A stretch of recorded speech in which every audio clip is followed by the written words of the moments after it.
دوستو آغا ساجد کی طرف سے سلام قبول فرمائیے۔ عثمان ڈار صاحب میرے بڑے پیارے بھائیوں جیسا ہے، یونان میں مقیم ہے۔ میری اس سے گپ شپ ہوتی رہی اور بات کشمیریوں پر آ کر ختم ہو گئی۔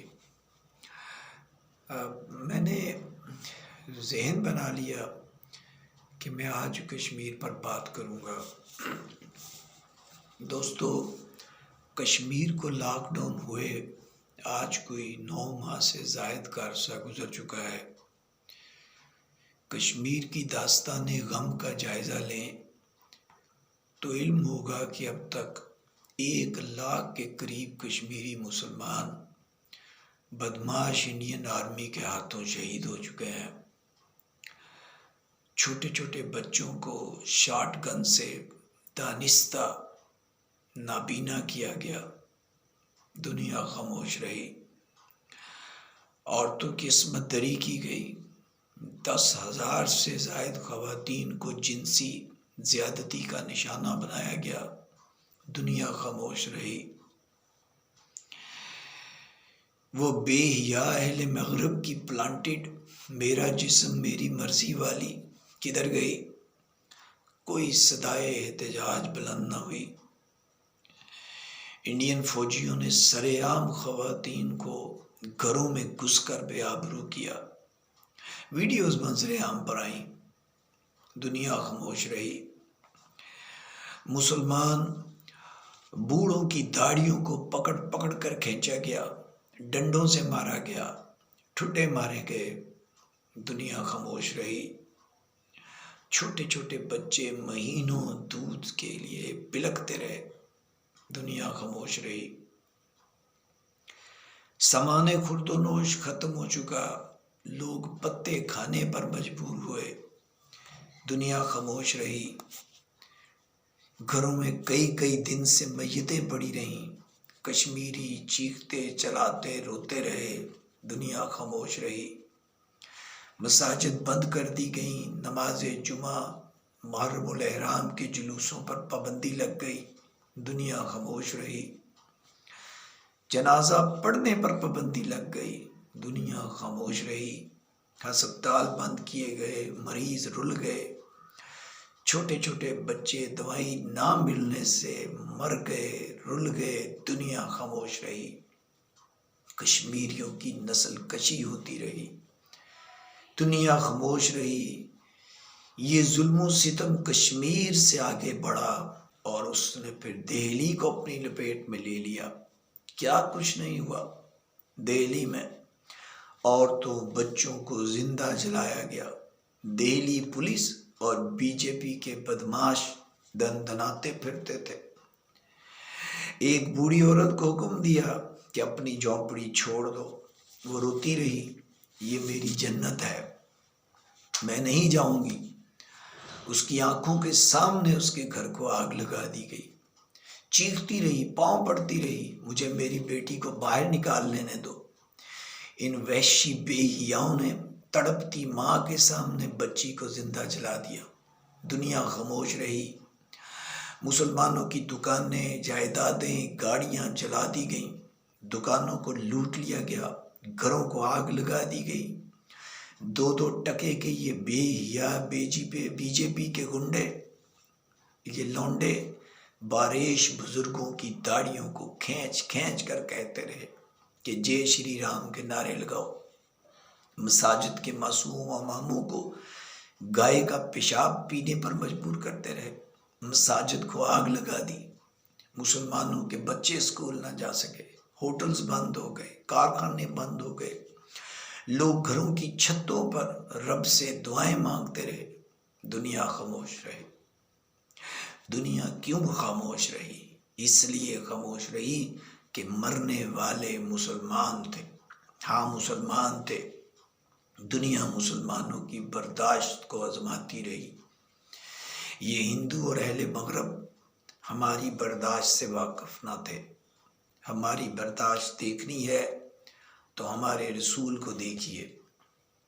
کھانا پک رہا ہے، مشرکین دیوار سے گندگی پھینک دیتے ہیں. حضور فرماتے ہیں کیا ہو گیا زمانے کو، لوگ ہمسایوں کا خیال بھی نہیں رکھتے، اف تک نہ کی.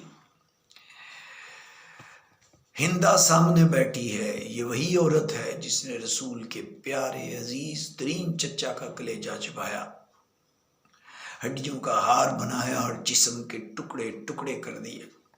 قوت ہے، طاقت ہے، سارا عرب سرنگوں ہے. مشرکین مکہ، سردار مکہ سر جھکائے کھڑے ہیں.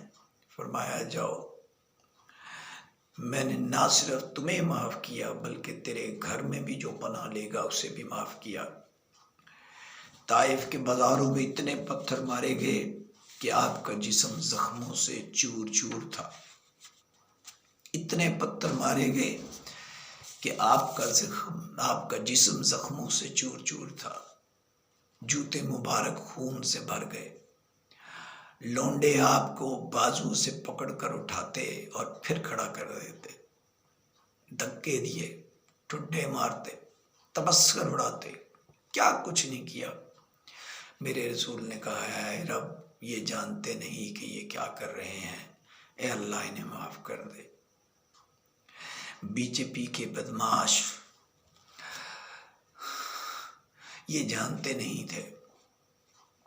انہیں اگر مسلمانوں کی برداشت کو آزمانی تھی تو علی کو دیکھ لیتے. قاتل نے پہلو میں خنجر پیوست کر دیا. اس حالت میں بھی فرمایا حسن و حسین سے دیکھو آج بہت گرمی ہے، میرے قاتل کو میٹھا پانی پلاؤ. یہ ہماری اسلامی تاریخ ایسی ہزاروں داستانوں سے بھری پڑی ہے. تم ظلم کرتے رہے، ہم برداشت کرتے رہے. دوستو دکھ یہ نہیں کہ اہل مغرب نے ساتھ نہیں دیا، دکھ یہ ہے کہ اس قتل عام میں تماشا دیکھنے والے ہمارے اپنے اسلامی بھائی تھے. اس وحشی کسائی کو، بے حیا درندے کو اپنے گھر میں بلا کر اعلیٰ ترین اعزازات سے نوازتے رہے. مسلم دنیا تجارت بچاتی رہی، کشمیریوں کی عزتیں پامال ہوتی رہیں. عمران خان سے آپ لاکھ سیاسی اختلافات کر سکتے ہیں، لیکن وہ یو این او میں گرجا، رویا، جو ہو سکا کیا. ان ظالموں کے ضمیروں کو جھنجھوڑا لیکن کچھ نہ ہوا. You a E, Qatar, Oman, سعودی عرب کوئی نہ بولا. یہ وہ ممالک ہیں جہاں لاکھوں انڈینز کام کرتے ہیں. کچھ نہ کرتے، بس یہ کہہ دیتے کہ کرفیو اٹھا لو یا اپنے یہ بندے یہاں سے لے جاؤ. لیکن یہ بھی نہ کر سکے. کیوں نہ کر سکے؟ تو یہ بھی سن لیں، اس کی سب سے بڑی وجہ یہ ہے کہ ان کا اقتدار اہل مغرب ہی کی بدولت ہے. ورلڈ وار 1 میں سلطنت عثمانیہ کے ٹکڑے کیے گئے. انہی حکمرانوں کے باپ دادا نے اہل مغرب کا ساتھ دیا اور انہی خدمات کی بنا پر انہیں نوازا گیا اور یہاں کے حکمران بنایا گیا. یہ اب کیسے ممکن ہے کہ وہ امت مسلمہ کی بات کریں؟ ممکن ہی نہیں، کبھی نہیں ہوگا، ہو سکتا ہی نہیں. شاہ فیصل اٹھا، اسے قتل کروا دیا. ہاں جب بھی کوئی آواز آئے گی ترکی، ایران اور ملیشیا سے آئے گی. ہمارے اپنے حکمران کیا کرتے رہے؟ کوئی بھارتی حکمرانوں کے آنے پر اسلام آباد کی سڑکوں سے کشمیر کے سائن بورڈ اترواتا رہا. کوئی مودی کسائی کو سفارتی آداب کو بلائے طاق رکھ کے اپنے گھر لے گیا. ہمارے حکمرانوں نے تو حریت کانفرنس کے کشمیری لیڈروں سے ملنے سے انکار کر دیا. اور پھر جب مایوسی چھا گئی، مظالم کی رات لمبی ہو گئی، برداشت کا پیمانہ لبریز ہو گیا، پھر کیا ہوا؟ تو یار لوگ کہتے ہیں کہ پھر ان مظالم پر عرش کانپ اٹھا. کشمیریوں کی چیخوں، سسکیوں اور آہوں کی آوازیں جب ان بے ضمیروں نے نہ سنی تو پھر اللہ کا عذاب کرونا کی شکل میں نازل ہوا، جس نے دیکھتے دیکھتے اہل مغرب کے ساتھ ساتھ ساری دنیا کو اپنی لپیٹ میں لے لیا۔ دوستو، عذاب جب آتا ہے تو وہ سب کو بہا کر لے جاتا ہے، وہ نہیں دیکھتا کہ مرنے والا مسلم ہے یا غیر مسلم ہے۔ انڈین آرمی اس کا شکار ہے، لداخ سے لے کر جموں تک اور سارے ہندوستان میں لاک ڈاؤن ہے۔ اینالسٹ بتاتے ہیں کہ انڈیا میں مریضوں کی تعداد لاکھوں میں جا سکتی ہے۔ آج سوشل میڈیا پر انسانی ہمدردی کے علمبردار جاگ اٹھے، آنکھوں میں آنسو ہیں، رو رو کر دعائیں مانگ رہے ہیں۔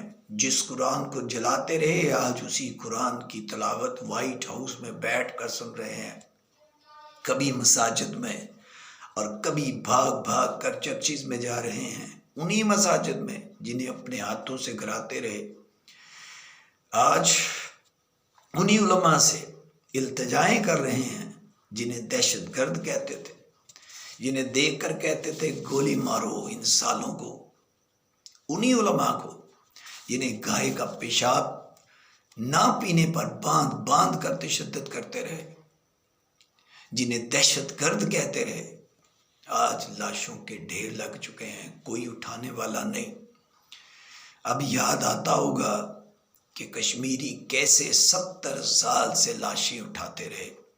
واری قدرت، تو نے انہی کشمیریوں کو انہی کے ہاتھوں وبا سے محفوظ کر دیا۔ آج کشمیری لاک ڈاؤن ہے اور باہر انڈین آرمی میں وبا پھوٹ پڑی ہے۔ اب موت تمہارے پیچھے ہے، اب تم بھاگ نہیں سکو گے۔ خدا کی لاٹھی بے آواز ہے، معصوم کشمیریوں پر کیے گئے مظالم تمہیں تمہاری منزل تک ضرور پہنچائیں گے۔ تمہارے مقدر میں گندگی پینا اور گندگی کھانا ہی لکھا ہے۔ اب بھی وقت ہے، باز آ جاؤ۔ معصوم کشمیریوں کو جو طویل عرصہ سے کئی سالوں سے جیلوں میں سڑ رہے ہیں، انہیں رہا کرانے میں صدائے احتجاج بلند کرو۔ دوستو، میرا دل زخمی ہے، میری روح تڑپ رہی ہے، دل تو کرتا ہے جولی پھیلا کر انہیں بد دعائیں دوں، لیکن میں کیا کروں؟ ہم مسلمان ہیں، میرا دین، میرے رسول کی تربیت روکتی ہے۔ میں تمہیں بی جے پی کے گنڈوں اور انڈین آرمی کے بدماشوں کو بد دعا بھی نہیں دے سکتا۔ یہ ہے اسلام، یہ ہے میرا دین کہ دکھ، تکلیف، مصیبت، ظلم و ستم اور غموں کے اس بوجھ میں بھی مجھے ہدایت ہے کہ میں شہدائے کربلا کی سنت کو ادا کروں۔ میں بس یہی کہہ سکتا ہوں کہ اللہ کے عذاب سے ڈرو۔ دوستو، اس پیغام کو صدقہ جاریہ سمجھ کر ہی شیئر کر دو۔ شاید دکھوں اور غموں کی یہ داستان غم کسی ظالم کے دل پر اثر کر جائے، اور اگر شیئر نہیں کر سکتے تو خود لکھو اور اپنے حصے کا فرض پورا کرو۔ اللہ آپ کو اپنے حفظ و امان میں رکھے۔